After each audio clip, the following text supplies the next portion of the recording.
digital, innovación y conectividad. Por eso, en el NAP del Caribe trabajamos continuamente para cuidar y garantizar la disponibilidad, seguridad y resiliencia de los sistemas informáticos de nuestros clientes, apegados a los más rigurosos estándares y certificaciones de la industria. Más que soluciones tecnológicas, entregamos a nuestros clientes la oportunidad de evolucionar de forma ágil y segura.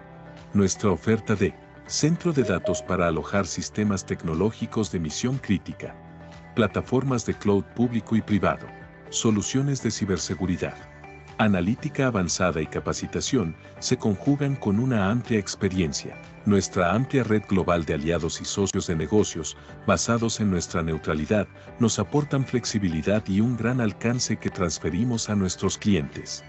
Facilitamos el acceso e integración a los más dinámicos y completos ecosistemas digitales existentes, con la visión de impulsar el éxito de tu negocio. NAP del Caribe forma parte de la mayor red de NAPs interconectados alrededor del mundo. En nuestro centro tecnológico convergen más de 14 empresas de telecomunicaciones locales e internacionales. Siendo el punto de interconexión neutral y hub de conectividad de la región, proporcionamos la base para que todo tipo de empresas, instituciones e industrias aprovechen la conectividad masiva y facilidades de infraestructura física, virtual y el cloud, totalmente flexibles y adaptables a su crecimiento. Todo esto combinado con soluciones especializadas de ciberseguridad, monitoreo permanente y respuesta a incidentes cibernéticos.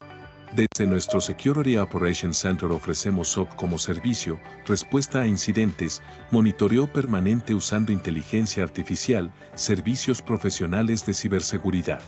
A través del Network Operations Center garantizamos la estabilidad y seguridad de la red, las plataformas tecnológicas y soporte técnico.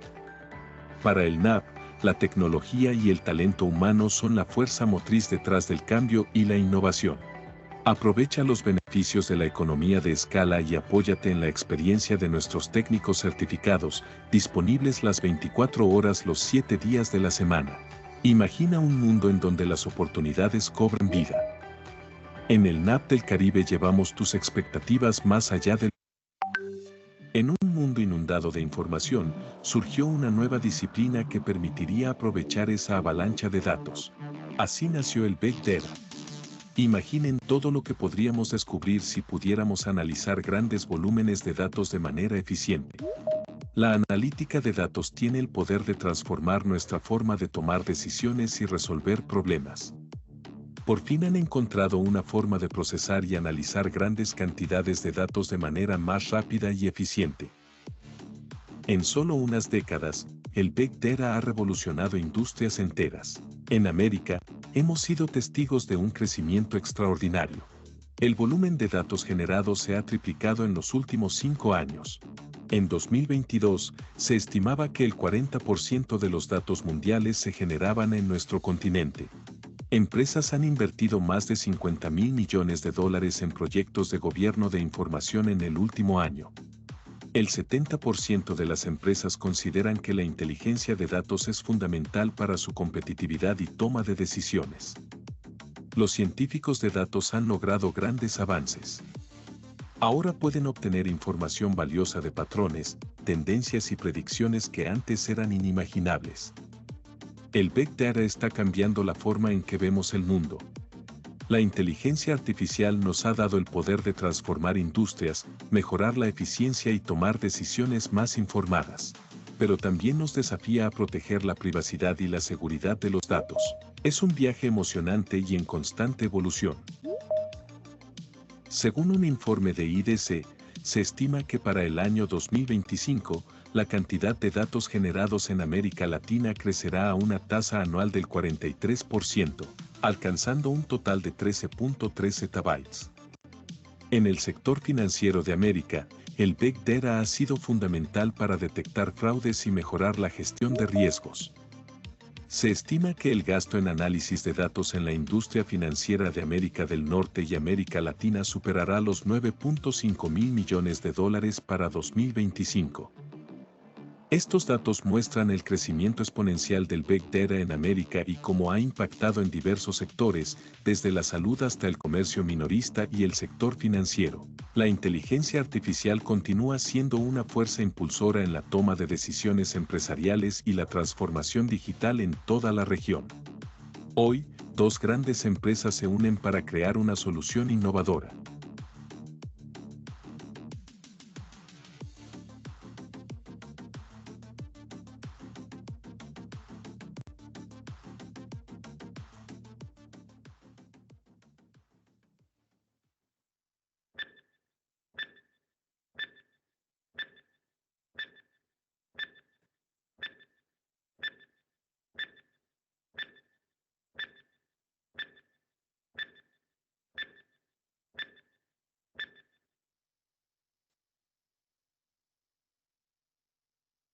Muy buenos días, bienvenidos sean todos a nuestra Masterclass Analítica de Datos en la Nube.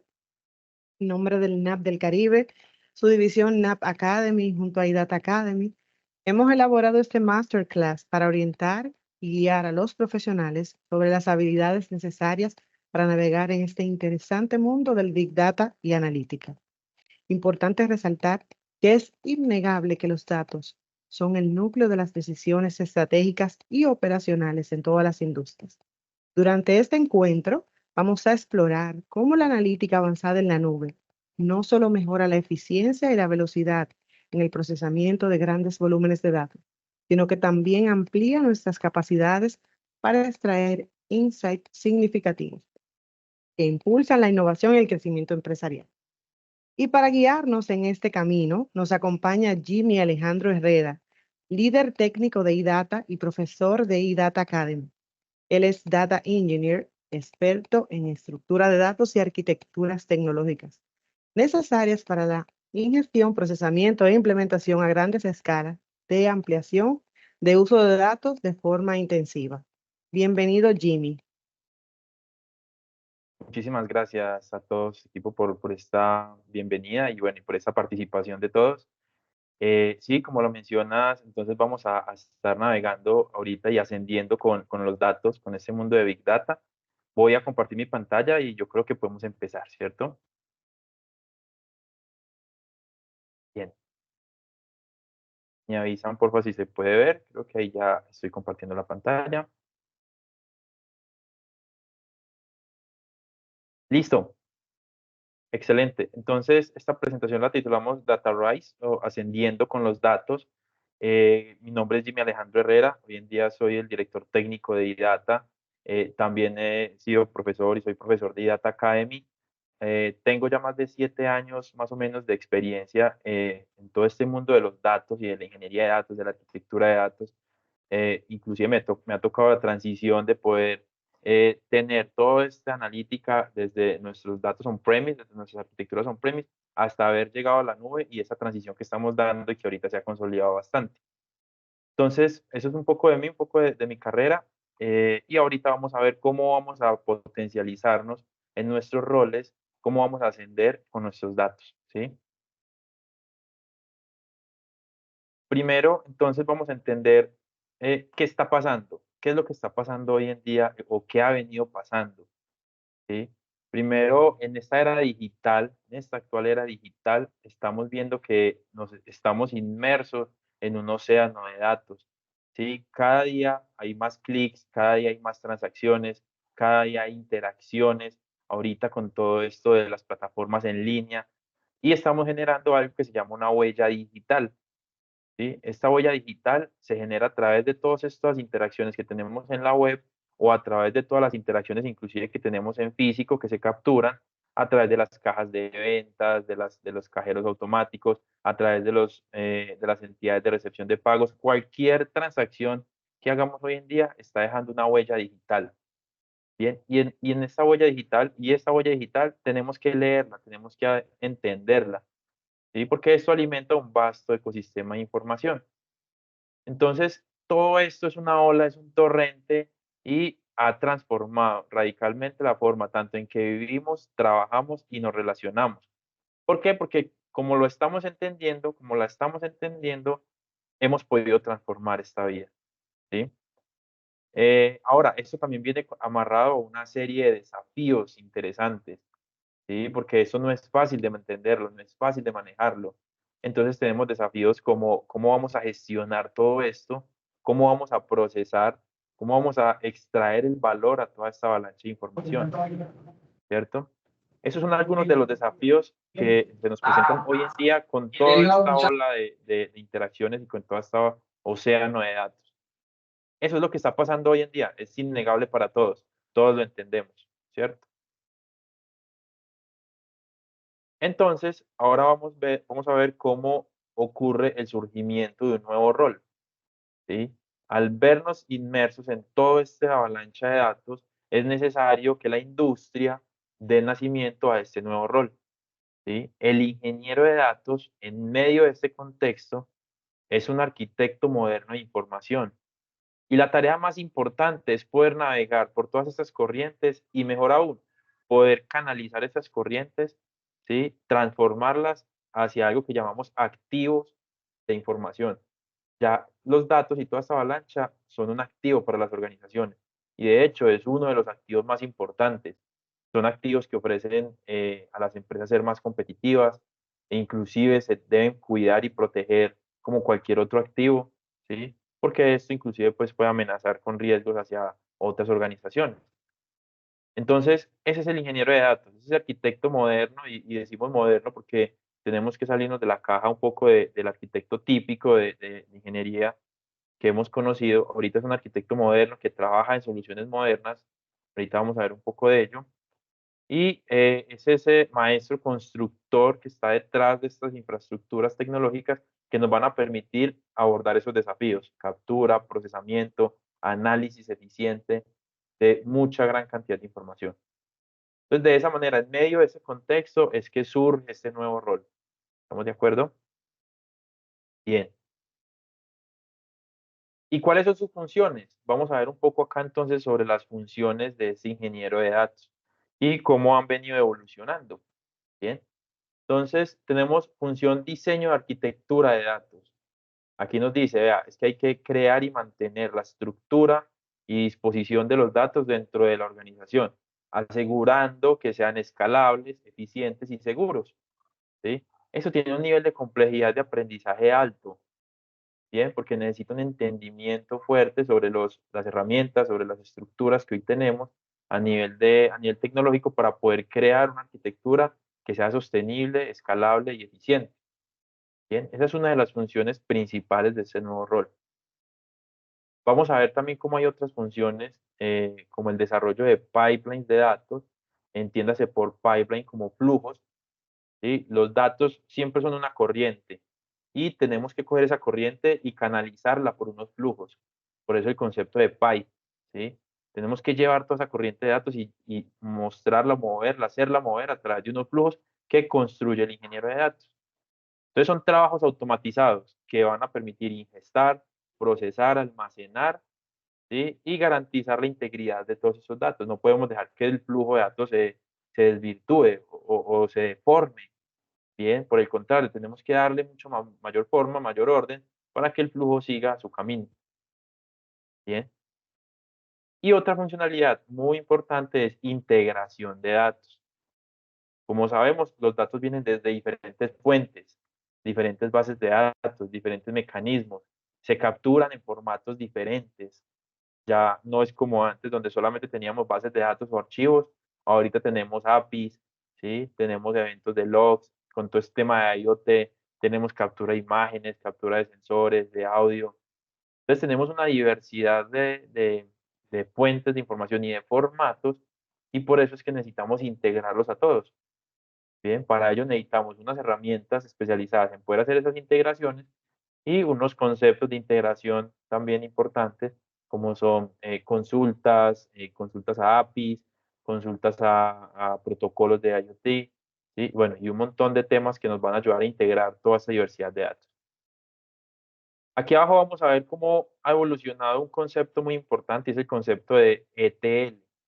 Yo creo que casi todos hemos visto o sabemos un poco de los que estamos acá de este concepto de ETL, que básicamente son las siglas de extraer, transformar y cargar.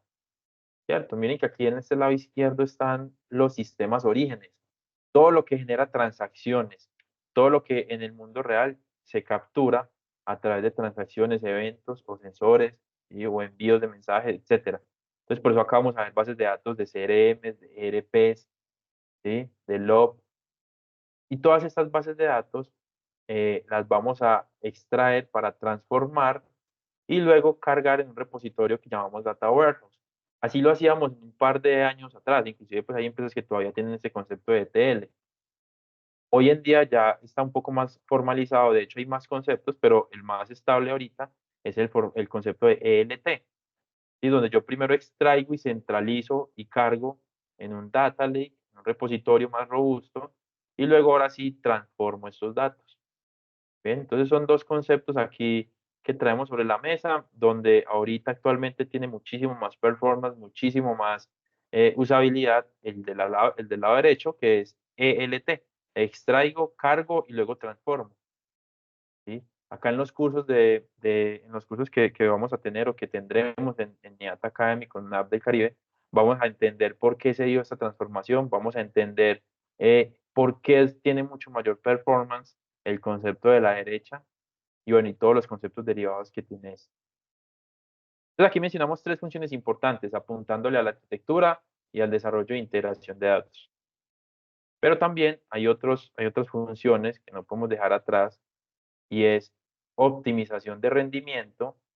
Bien, aquí vamos a identificar y a resolver cuellos de botella en esos sistemas de información, en esos sistemas de datos, y cuál es la mejor práctica para tener un mejor rendimiento y una eficiencia. Bien, también necesitamos seguridad de datos. El ingeniero de datos debe garantizar que los datos estén protegidos y privados de acuerdo a cada rol, de acuerdo a cada escenario, implementando medidas de cifrado, de seguridad e inclusive de cumplimiento normativo. Hoy en día esto ha evolucionado tanto que ya hay demasiadas normas a través del tratamiento de datos, de uso personal, de datos financieros, etcétera. Entonces, el ingeniero de datos tiene que estar en la capacidad de poder asegurar estos datos. Y también análisis y visualización de datos. Debemos estar en la capacidad de explorar, analizar, identificar patrones y tendencias para crear gráficas como la que estamos viendo acá en la parte inferior, ¿sí? Que van a ayudar a los interesados del negocio a tomar decisiones estratégicas. El resultado de todo esto y el valor de todo esto es tomar decisiones estratégicas en una organización. Y esos tres componentes, optimización, seguridad y análisis de visualización de datos, le apuntan a que esto funcione correctamente, a que funcione rápido, a que funcione de manera segura y a que yo tenga los insights o los insumos necesarios para tomar decisiones en mi compañía. ¿Listo? ¿Me siguen?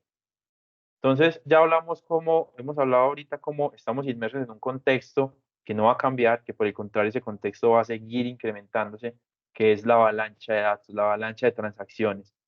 ¿Sí?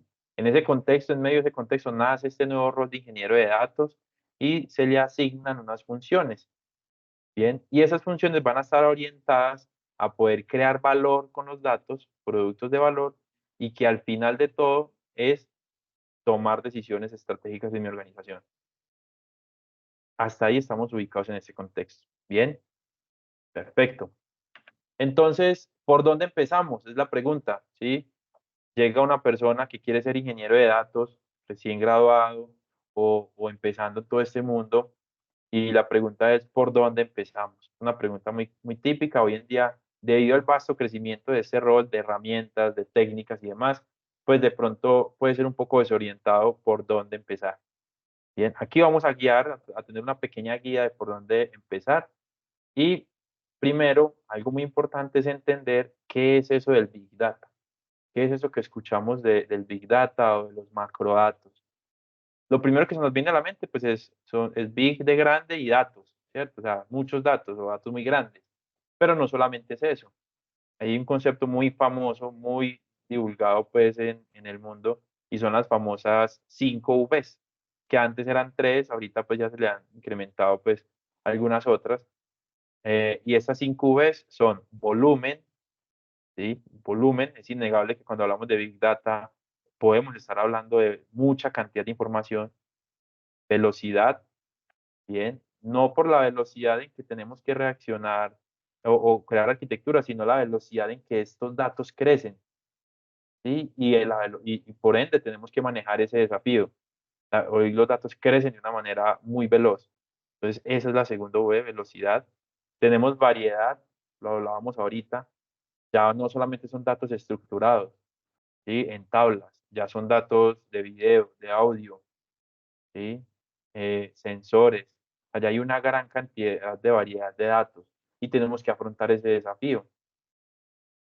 Veracidad, claramente esto no es nada, esto no funciona, esto no se hubiera financiado si no hay veracidad, ¿sí? Si no hay credibilidad en los datos, si esos datos no son veraces, pues no, toda esta inversión, toda esta capacitación, todo el valor que hoy tiene el rol del ingeniero de datos, pues se va al suelo, ¿cierto?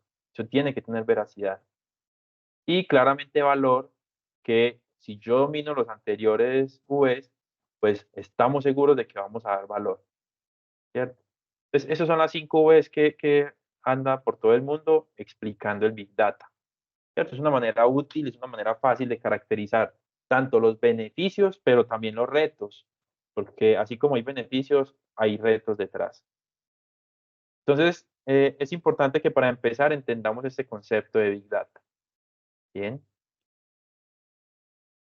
También, continuando con ese por dónde empezar, vamos a entender de manera genérica, vamos a entender de manera no atado a ningún proveedor de nube, no atado a ningún fabricante, qué elementos debe contener una arquitectura de Big Data, ¿cierto? ¿Qué debe contener una arquitectura de Big Data?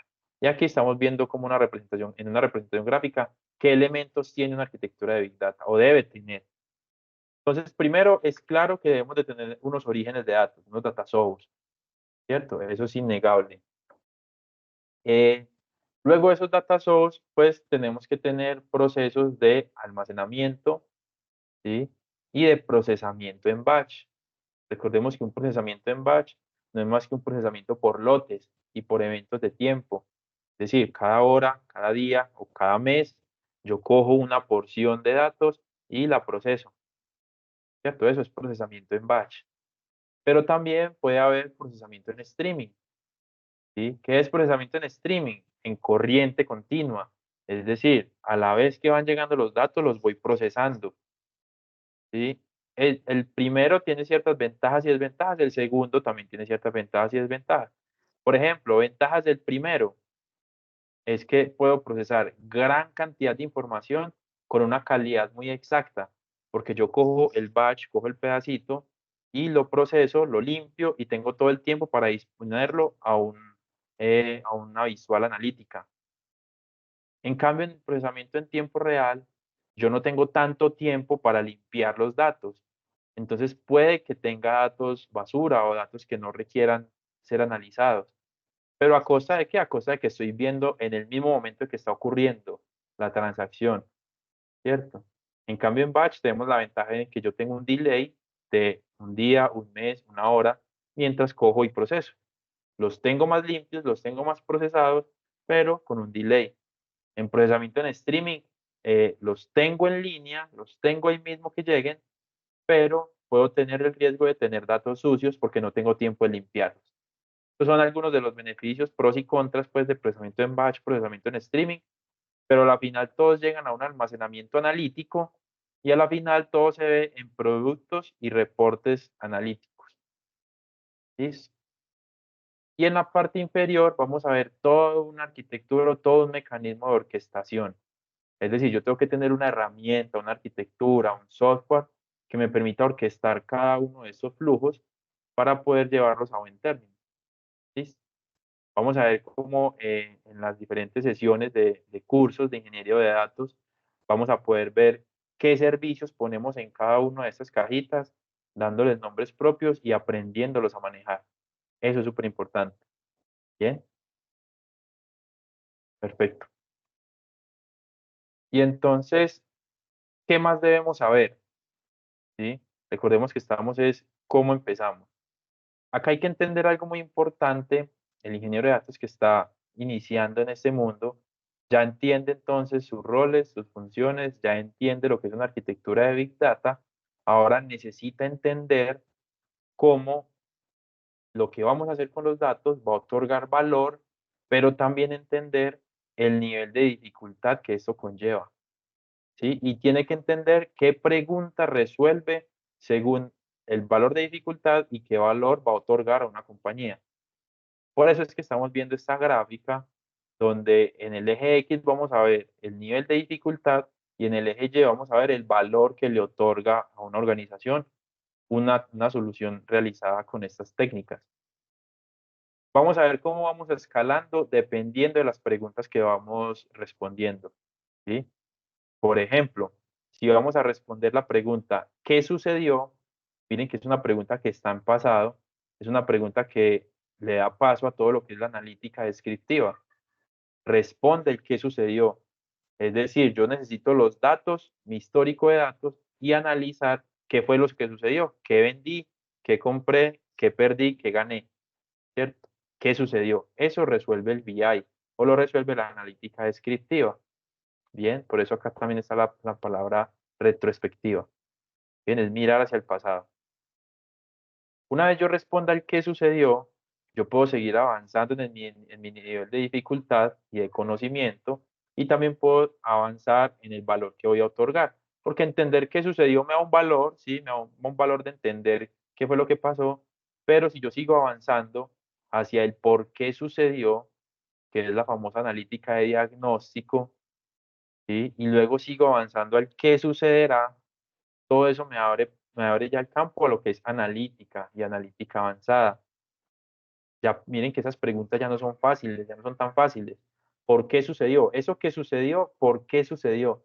Es entender por qué sucedió, entender qué indicadores, qué fue lo que se movió, qué dato fue el que se movió para que haya sucedido lo que sucedió, ¿cierto? Eso es analítica de diagnóstico. Y mejor aún, a nivel de valor, ¿qué sucederá? Que es la analítica predictiva. Bien. Entonces, básicamente fue madre, ya entiendo qué fue lo que sucedió y por qué. Entonces ya puedo mirar un poco más hacia futuro y predecir qué va a suceder.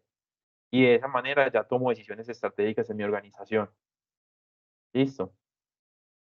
Y si seguimos avanzando en el nivel de dificultad, ¿sí? Entramos ya en el campo de la previsión y ya estamos dando un valor agregado increíble en las organizaciones y es entender esa pregunta o responder esa pregunta de qué podemos hacer o cómo podemos hacer para lograrlo, cómo podemos hacer para que eso suceda, que es la analítica prescriptiva.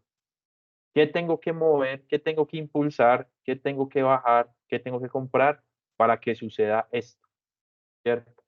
Esas son preguntas ya que entran todo en el campo de la analítica avanzada, que tienen una dificultad tremenda, una madurez tremenda, pero que el valor que se le otorga también es tremendo, ¿cierto? Si yo respondo esa pregunta de qué debo hacer para lograrlo, ya estoy dando un valor y estoy destacando en mi nicho de mercado.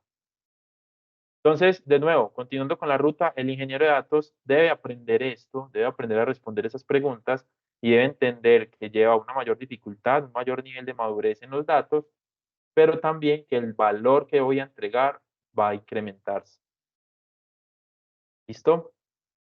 Perfecto. Entonces, aquí vamos a ver qué debemos aprender. Entonces, para lograr esto que acabamos de ver, ¿qué es lo que debemos aprender? ¿Qué habilidades, qué herramientas, qué conceptos? ¿Bien? Aquí solamente estamos viendo algunas en las que nos centramos pues en nuestros cursos, donde tratamos de potencializarla al máximo, ¿bien? Y que son clave base para poder ascender en este mundo de los datos. Pues es innegable que tenemos que hablar de SQL. Hoy creo que es el lenguaje de datos más estable y más potente y robusto a nivel de la analítica. Vamos a ver conceptos como estructura de una consulta, consultas analíticas, funciones, procedimientos almacenados. ¿Sí? Es innegable que hoy hablemos de un lenguaje de programación como Python. Entenderíamos o debemos entender sintaxis básicas, tipos y estructuras de datos, estructuras de control. Un concepto que se ha perdido un poco, pero que la idea con todos estos cursos es empezarlo a potencializar y a que reviva, es el modelado de datos. Hoy en día, y digo que se ha perdido porque muchos de los ingenieros, hoy en día, ingenieros de datos, pues arrancan a realizar analítica, pero sin pensar en un modelo, sin pensar en un diagrama, ¿cierto? Para poder que ese modelo o que esa estructura que yo estoy diseñando sea escalable. Entonces aquí enseñamos lo que son diagramas de entidad-relación, modelo dimensional, todo el concepto de copo de nieve, de estrella, y por ahí también hay un modelo de data vault, bueno, y otros tipos de modelos que podemos aplicar para que mis estructuras de datos sean robustas y escalables y mantenibles en el tiempo. Innegable que hablemos de Apache Spark, ¿sí? Específicamente con la herramienta Azure Databricks. Bueno, Databricks se encuentra hoy en ya casi todas las nubes, ¿sí? Vamos a ver conceptos de procesamiento distribuido. Eso entra a cambiar pues todo el concepto de procesamiento monodistribuido o monoprocessing que teníamos, perdón, a un procesamiento distribuido. Transformaciones, limpiezas y acciones. Bien. Hay una herramienta que nos sirve, que está en la base, que es toda la base de orquestación y creación de flujos, que es Azure Data Factory. Con esa herramienta vamos a poder crear pipelines, flujos anidados, parametrizaciones. Esa es la herramienta principal para yo crear canalizaciones de datos, esos flujos de datos. Enseñamos también arquitecturas de datos. Hay conceptos como arquitecturas lambda, arquitectura capa, ¿sí? Y otros conceptos pues a nivel de arquitectura. Seguridad de datos, enmascaramiento, cifrado, control de acceso. Esos son algunos de los conceptos, perdón, con que iniciamos nuestros cursos de ingeniero de datos y que estamos seguros que van a ayudar a potencializar ese rol. Súper. Bien. Continuando entonces en este Data Rise, vamos a hablar un poco del cómo. ¿Cómo logramos transmitir ese conocimiento? ¿Cómo es posible de que en estos cursos, en estas charlas, podamos obtener, transmitir un conocimiento de de tecnologías tan amplias?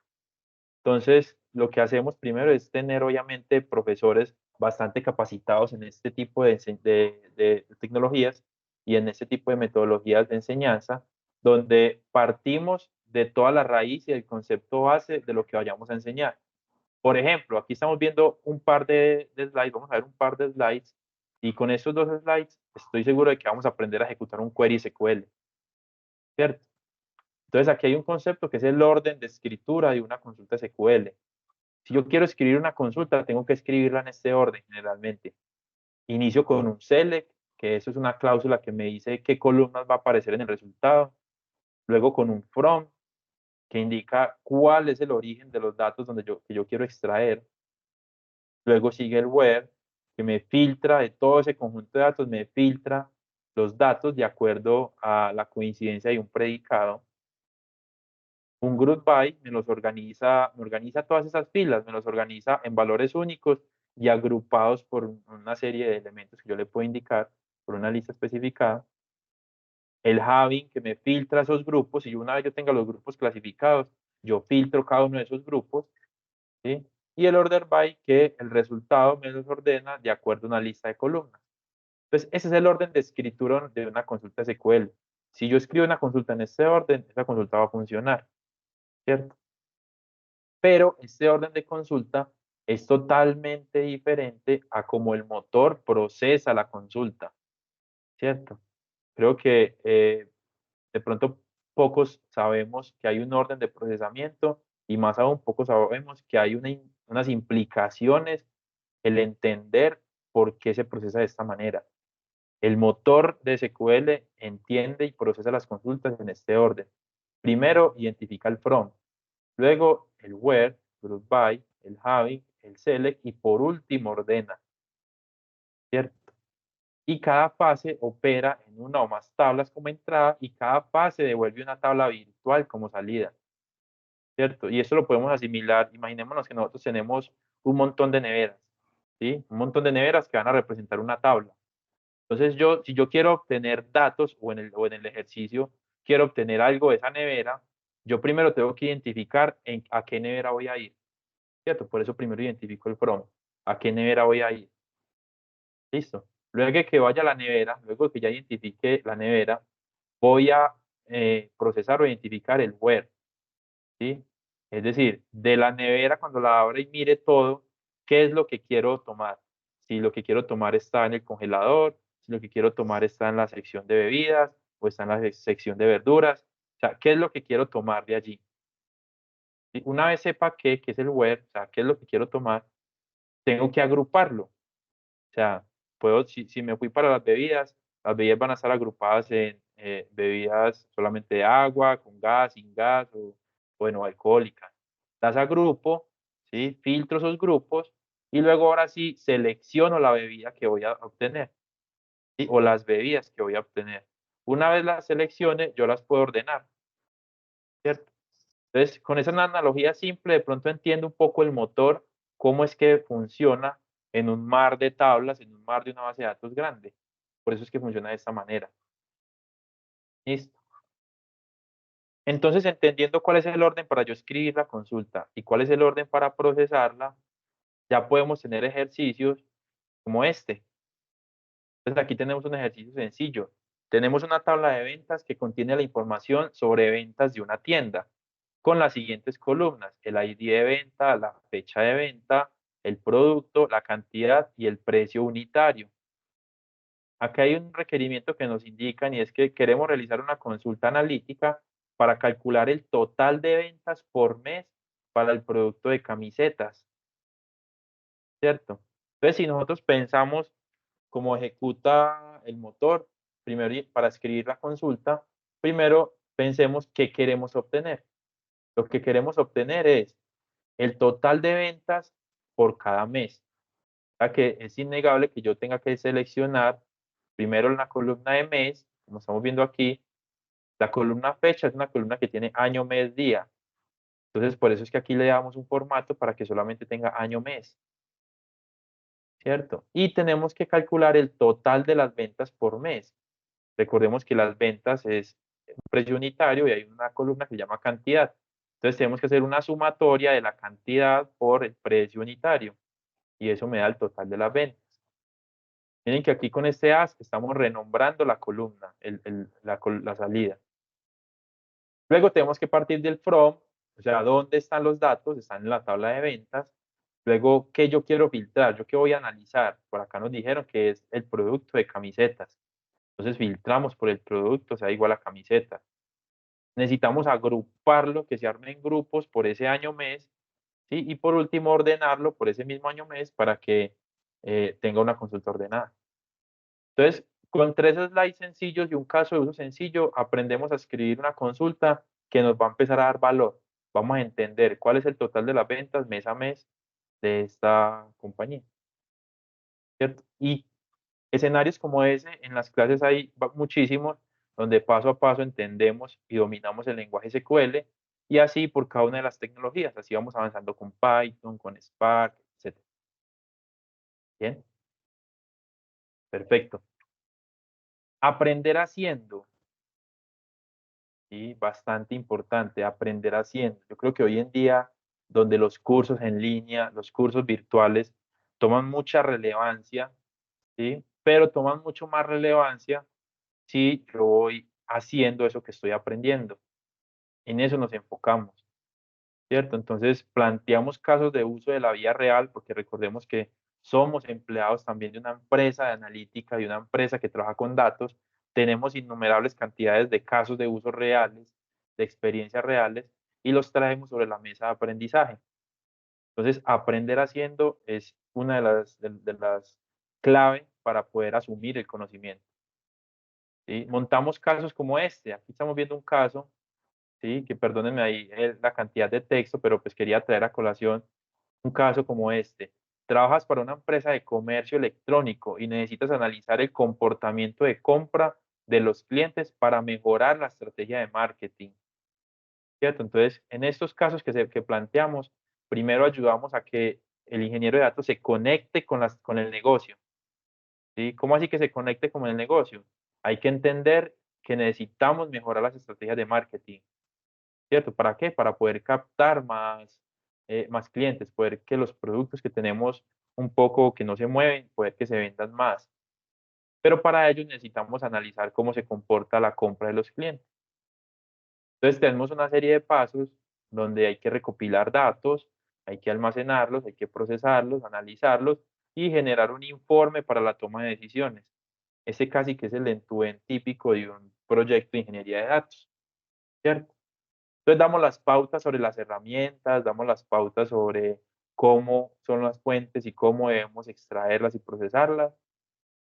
Bien, damos también las pautas para llevar y hacer un procesamiento pensando y adaptando la mente para que sea un procesamiento analítico, ¿cierto? Porque procesar y limpiar datos yo lo puedo hacer orientado a transacciones, pero tengo que adaptar mi mente para pensar de manera analítica, ¿cierto? Y poder visionar esos análisis y esos dashboards, esos paneles interactivos para que aquellos tomadores de decisiones puedan de una manera gráfica interpretar esos datos, muy resumido, y tomar decisiones. No, es que debo incrementar el stock de X producto, es que debo incrementar la estrategia para los clientes que son de cierta zona, ¿sí? Entonces hay que tomar decisiones con ello. Entonces, quería traer esto a colación porque es un ejemplo de casos de uso reales que traemos sobre las mesas de IDATA Academy y los cursos de NAP del Caribe para poder hacer ese cambio y que las personas empiecen a pensar de manera analítica y entiendan qué es lo que tenemos que resolver y cómo conectarnos con el requerimiento. ¿Listo? Perfecto. Entonces, ¿qué sigue? Sí, de nuevo, haciendo un recorderis, un recap de lo que hemos visto cómo en medio de un contexto actual, tenemos muchísimos datos y es innegable que eso no va a parar. Y en medio de ese contexto surge el rol de ingeniero de datos. Y ese rol tiene unas funciones y unas responsabilidades que tiene que entrenarse, ¿cierto? Y ese rol tiene que tener unos conceptos básicos, entender qué es el Big Data, entender cómo otorgo valor con las soluciones que va a empezar a desarrollar, ¿sí? Cómo es la complejidad de esas soluciones y qué nivel de valor voy a entregar a las organizaciones. Me tengo que entrenar en conceptos claves, en tecnologías y herramientas claves, Python, SQL, Spark, ¿sí? Procesamiento en paralelo, queries analíticos, tendencias. Tengo que empezar a capacitarme en ello. Y ahora entonces, parados en ese contexto, ¿qué sigue? ¿Sí?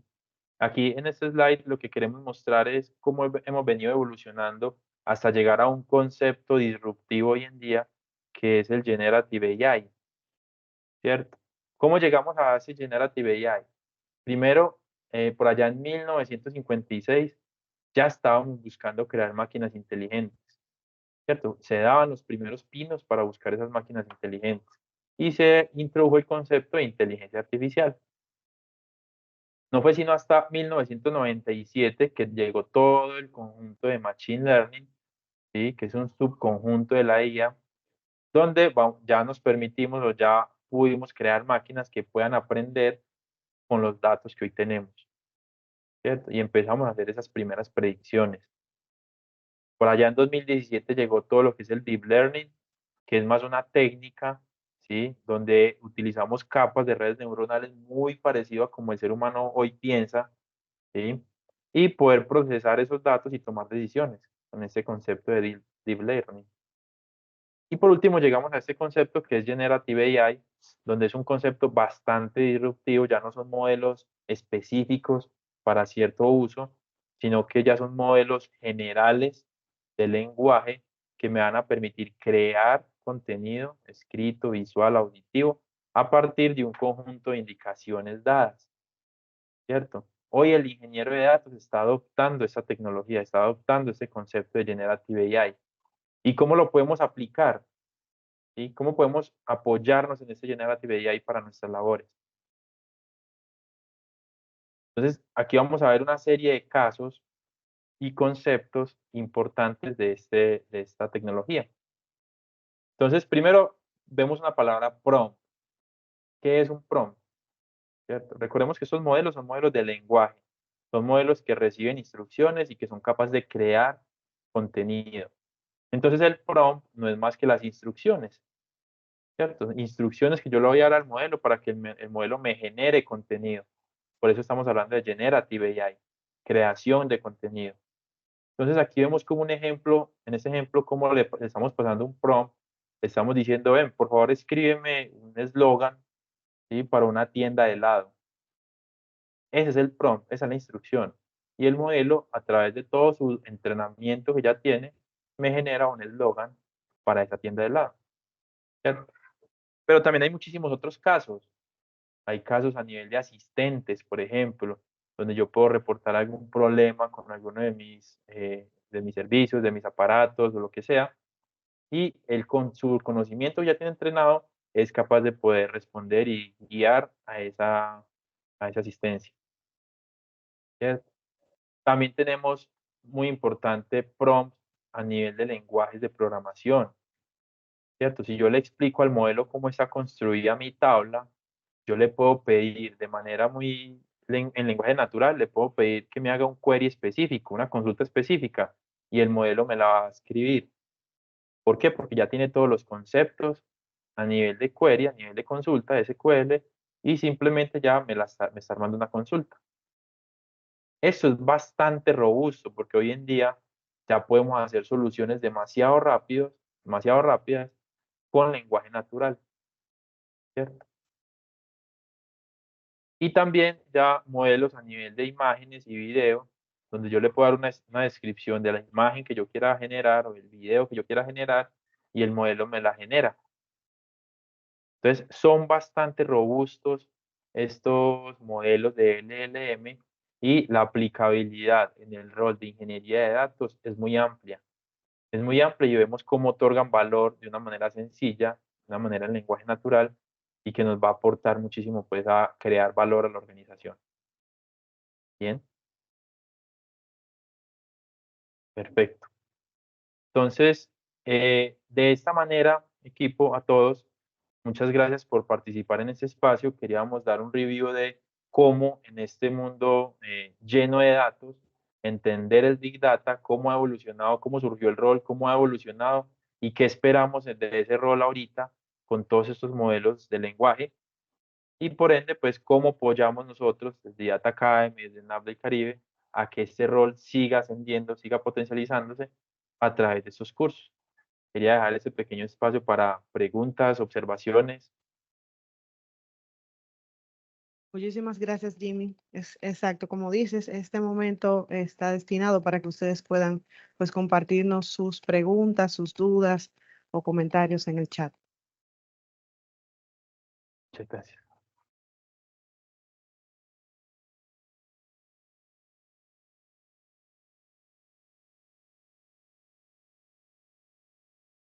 Adelante, no sé si Anthony tenía ahí una pregunta. Ok, Ok, aquí tengo una pregunta de Eury. Sí, Eury, no, te vamos a facilitar a todos ustedes este video para que puedan tenerlo como un contenido perfecto. ahí guardado. Ernesto nos pregunta, ¿cómo beneficia la escalabilidad de la nube a las empresas durante variaciones en la demanda de análisis de datos? Súper, pregunta tan buena, Ernesto, porque es una de las ventajas que ofrece la nube, ¿sí? Y es la escalabilidad y elasticidad. Pues esto, ¿qué es esto? ¿Qué significan esos conceptos? Si pensamos y nos devolvemos a arquitecturas on-premise, yo compro un servidor que tiene 16 núcleos y que tiene 32 de RAM, ¿cierto? Pero puede que ese servidor solamente lo voy a utilizar para unos casos muy puntuales, ¿cierto? Pero tengo esa capacidad reservada ahí que ya la adquirí, ya la compré, o si la estoy alquilando, estoy pagando un precio por ese servidor completo, a pesar de que yo estoy usando solamente un pequeño porcentaje de su capacidad. En la nube no funciona así. En la nube tiene los conceptos de elasticidad, donde esa misma arquitectura, esa misma infraestructura se va adaptando a la demanda. Es decir, si yo hoy solamente tengo 500 gigas de información, yo aprovisiono una arquitectura que me resuelva esas 500 gigas y pago por esa arquitectura, ¿cierto? Pero si esa arquitectura, si esos datos aumentan o disminuyen, yo puedo aumentar o disminuir fácilmente la arquitectura, ahorrando costos a la medida. Entonces, beneficia muchísimo en mi presupuesto hacia la arquitectura e infraestructura desde TI. Y beneficia bastante. Gracias, Ernesto. Tenemos otra preguntita. Bueno, no es una pregunta, es que básicamente Luis Miguel González nos comenta que si pudieses volver a mostrar cómo funciona el SQL y ver el ejemplo que pusiste en la pantalla. Claro que sí, voy a volverme aquí un par de slides y lo dejamos acá. Acá, sí.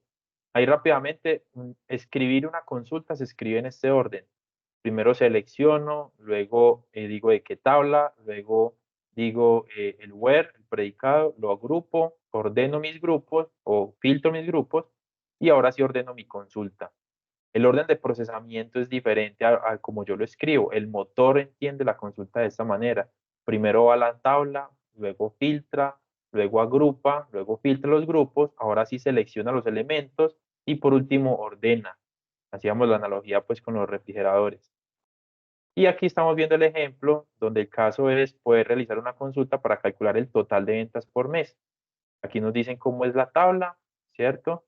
Y acá vemos pues una consulta sencilla, pero que otorga valor y que respondemos gracias a poder entender cómo escribe una consulta. Miren, select, from, where, group by y order by.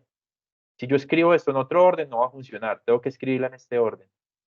Entonces, si entiendo por qué ese orden, ya sé construir muchas consultas de este tipo. Esa es como parte de la metodología, enseñarle el concepto clave y con ejemplos clave potencializar. Gracias por la pregunta, Luis Miguel. Seguimos con otra. Bueno, aquí Mariel García nos comenta que para un perfil que no es técnico, sino de gestión y gobierno de datos, ¿por dónde sugieres capacitarnos? Aunque ella comenta que le interesa aprender de SQL, Python y demás. Los cursos que ella dice que ha visto es dirigido para perfiles de TI. Ok, perfecto, sí. Sí, mira que uno, a ver, digamos que el gobierno de datos, existe un concepto que es nivel de madurez. Sí, y mi nivel de madurez yo solamente lo obtengo cuando voy haciendo paso a paso y voy escalando en ese nivel de madurez. Para yo llegar hasta un nivel de madurez, de entrar en el concepto de gobierno de datos, tuve que haber entendido todo esto que estamos viendo, ingeniería de datos, infraestructura, la nube. Si yo entiendo todos esos conceptos de primeras, ahora sí doy el salto hacia gobierno y entendemos esos conceptos de gobierno, ¿sí? Entonces, claro, hay cursos también de gobierno de datos, pero que tuve que haber pasado estos cursos de ingeniería de infraestructura avanzados para yo poder llegar a ese nivel de gobierno, porque yo no puedo gobernar lo que yo desconozco, ¿cierto? Entonces, ahí pues tengo que primero haber pasado por ese nivel de madurez. Pero súper interesante, Manuel, muchas gracias. Elba nos pregunta cómo resulta beneficiosa la tendencia del cambio en el abordaje inicial de ETL a ELT. ¿Alguna consideración de esto para fines de eficiencia en los procesos de transformación o capacidad utilizada de los recursos? Qué buena pregunta, excelente, muchas gracias, Elba. Sí, mira, esto resulta beneficioso, el cambiar del paradigma de ETL a LT resulta beneficioso por lo siguiente. Cuando yo hablo de ETL, a la vez que estoy extrayendo, estoy transformando. Y eso requiere de una capacidad de cómputo muy grande, ¿cierto? Porque estoy extrayendo, lo estoy pegando al motor y a la vez estoy transformando y por último estoy depositando.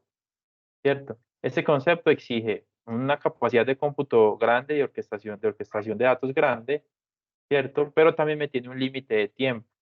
En cambio, si pensamos en el concepto de LT, yo me desentiendo de la transformación y me centro en extraer y cargar.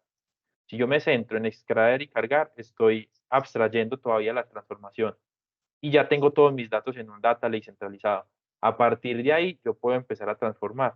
Entonces, mira que ya los datos están en la nube. Y al estar en la nube ya, porque primero los cargué, ya tengo menor latencia, tengo mayor rapidez en mis conexiones, ¿sí? Y ya todos mis datos están en el mismo data center en la nube, por ende va a ser mucho más rápido las consultas. Entonces, si yo primero me preocupo por extraer y cargar y luego por transformar, voy a tener beneficios de performance, de tiempo de respuesta, inclusive de escalabilidad, porque puedo pensar en extraer imágenes, datos, no solamente datos estructurados, también datos no estructurados, de manera muy rápida. Entonces, ese concepto nos trae ese tipo de beneficios. Ya todo lo proceso en la nube y no dependo de ir extrayendo y transformando en camino. Ok, tengo otra pregunta. ¿Cuáles son los principales riesgos de seguridad en la analítica de datos en la nube y cómo pueden las empresas protegerse? Súper, excelente, gracias. Sí, algunos de los principales riesgos, inclusive los mencionamos ahorita, es la privacidad de los datos. Todos sabemos que ahorita hablamos de muchos conceptos de privacidad. No todos los roles pueden ver ciertos datos o inclusive a pesar de tener los datos, ni siquiera ningún rol en la organización debe poder ver esos datos. Entonces tenemos que hablar de la privacidad como uno de los primeros principales riesgos de la seguridad de la información. Garantizar de quien tenga el rol apto pueda ver ciertos datos. Es uno de los primeros principales riesgos. Y el otro es el acceso en general, ¿sí? Es el acceso, el control de acceso, que las personas aptas para acceder a cierto grupo de información sean las que puedan acceder y no otras personas no aptas. Hay otros riesgos ya a nivel secundarios que son la seguridad en tránsito, la seguridad perimetral, ¿cierto? La encriptación de los datos, pero que hoy con todo ese concepto de la nube, de entrada ya son casi preestablecidos. Entonces, bueno, ahí mencioné algunos de los principales. Muchas gracias por la pregunta, Y Fer. sí, tengo otra preguntita. ¿Qué herramientas y servicios en la nube son más adecuados para la visualización y exploración de datos? Excelente, gracias. Ahorita mencionamos inclusive Power BI. Desde el lado de Microsoft, Power BI es una herramienta que está creciendo y evolucionando muchísimo, ¿sí? Y ahorita con toda la llegada de Fabric, entonces está potencializando mucho más la visualización, ¿cierto? Y la exploración de datos. Entonces, yo me quedaría como una de las herramientas hoy más importantes, e inclusive pues desde el cuadrante de Gartner sobre este ítem, vamos a ver a Power BI en el top de estas herramientas. ¿Mm?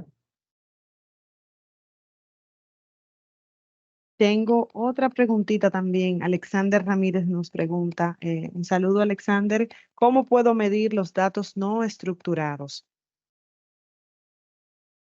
Listo, excelente pregunta. ¿Cómo medir los datos no estructurados? Mira, los datos no estructurados, a pesar de su forma no estructurada, tienen demasiados insights, ¿cierto? Y dependiendo también de las preguntas de negocio que yo quiera responder, ¿sí? Entonces, yo cambiaría la palabra medir, sino más bien qué preguntas puedo responder, ¿cierto? Voy a poner un caso, un ejemplo sencillo. Yo tengo unos datos que son imágenes, que son tomas de capturas a la entrada de un centro comercial, por ejemplo, ¿cierto?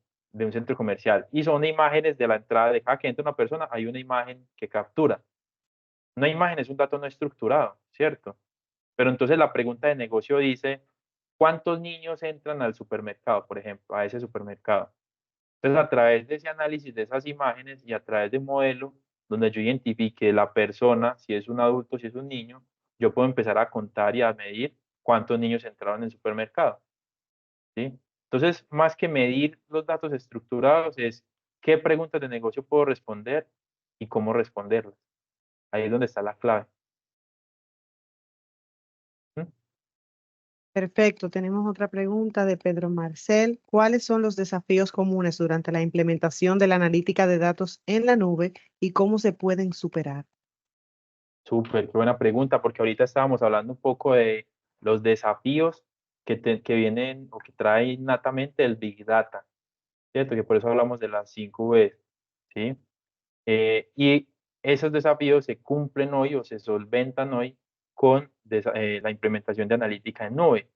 Pero implementar analítica en nube entonces conlleva otros desafíos y uno de ellos lo hablamos ahorita, el gobierno de datos, ¿sí? Si yo empiezo a abordar analítica en la nube, muy probablemente me voy a topar con ese desafío de yo como gobierno todo esto, porque voy a tener muchos datos, voy a tener muchas soluciones, muchos usuarios, muchas herramientas, y entonces empieza a desvirtuarse la solución afrontándome a un desafío que es el gobierno. Yo me atrevería a decir que es uno de los tops a nivel de desafíos que obtiene la analítica en la nube, apuntarle al gobierno, un buen gobierno de datos. Bien, ya los otros desafíos son desafíos pues que igual se solucionan con la analítica en la nube, como son el valor de retorno de la inversión, ¿cierto? Porque si bien la analítica se adecua muy fácilmente a cada uno de los casos, yo tengo el desafío de poder medir cómo es ese retorno a la inversión de eso que yo hice, eso que yo estoy implementando, qué tanto valor le aporta a negocio a nivel monetario y entonces cuánto voy a recibir de retorno a esa solución. Yo me quedaría con esos dos. Si me lo preguntan, yo me quedo con esos dos desafíos, porque los otros son desafíos técnicos de arquitectura que se pueden resolver con conocimiento. Muchísimas gracias, Jimmy, por compartir tu experiencia. Bueno, nos llegó una, está muy activo eh, los chicos. Dentro de la Ok, arquitectura de Big Data, se tiene la opción de elegir el tipo de procesamiento para los datos, o sea, batch o stream. De ser afirmativa, sí. Hay datos específicos que se recomiendan procesar por uno u otro proceso. ¿Y cuáles serían estos tipos de datos? súper excelente. Sí, vamos a ver en los cursos de ingeniería que tenemos, vamos a ver cómo hay tipos de arquitecturas, ¿sí? Lambda, capa, y cada una ofrece un mecanismo de trabajo para los tipos de procesamiento en batch y en streaming. Claro que yo puedo elegirlo desde la arquitectura en la nube, ¿cierto? En la arquitectura en la nube hay servicios específicos para procesamiento en batch y servicios específicos para procesamiento en streaming. Entonces, a la primera pregunta es, sí, se tienen opciones para elegir el tipo de procesamiento batch o en streaming y hay diversidad de opciones. Y como tú dices, si en caso de ser afirmativa, pues hay datos específicos que se recomiendan procesar por uno u otro. Así es, hay datos específicos que se recomiendan. ¿De qué va a depender realmente de lo que hablamos ahora? De si yo quiero mayor calidad o si yo quiero mayor rapidez en obtener mis datos. Si yo quiero mayor calidad, yo necesito una arquitectura tipo batch, porque en tipo batch voy a tener el tiempo de limpiarlos, de analizarlos, de procesarlos y de mostrar un tablero limpio. En cambio, en arquitectura en streaming, en datos en streaming, yo no tengo tiempo de limpiarlos porque son corrientes de datos que vienen. Entonces no tengo tiempo de limpiarlos. La mayoría de esos datos son datos de logs, de eventos, de sensores, ¿sí? Y esos datos yo no tengo tiempo de limpiarlos y los tengo que mostrar así crudos. Entonces por eso se ven muchas veces en líneas de tiempo, en time series, lines. Entonces, no tanto el tipo de datos, sino más bien el tipo de requerimiento, diría yo. ¿Quieres datos limpios o quieres datos inmediatos? Muchas gracias, Ricardo. Perfecto. Pues muchísimas gracias, Jimmy, por compartir tu experiencia, conocimiento y pasión con nosotros en este masterclass. Agradecemos a todos ustedes, nuestra valiosa audiencia, por su participación activa, que fue muy activa durante este masterclass. Gracias por sus preguntas, su interacción y por hacer de esta experiencia una verdadera comunidad de aprendizaje. Su apoyo significa muchísimo para NAP del Caribe, NAP Academy y Data Academy, porque esperamos seguir compartiendo conocimientos, que este va a ser uno de muchos. Aprovechamos para comunicarles que, como les comentó Jimmy, que en algún momento, déjenme ver por aquí, si pueden ver el código QR, como Jimmy, durante el masterclass, Jimmy habló sobre que tenemos un curso que vamos a poner a disposición de todos, nuestro curso de ingeniero de datos, el cual tenemos programado para este próximo junio. Compartimos en pantalla un código QR donde pueden completar un formulario para recibir más información sobre el mismo. Debo resaltar nuevamente que se les estará compartiendo un correo con la grabación del masterclass y les invitamos a todos y cada uno de ustedes a seguirnos en nuestras redes sociales. Pueden buscarnos como NAP del Caribe. Nuevamente, muchísimas gracias.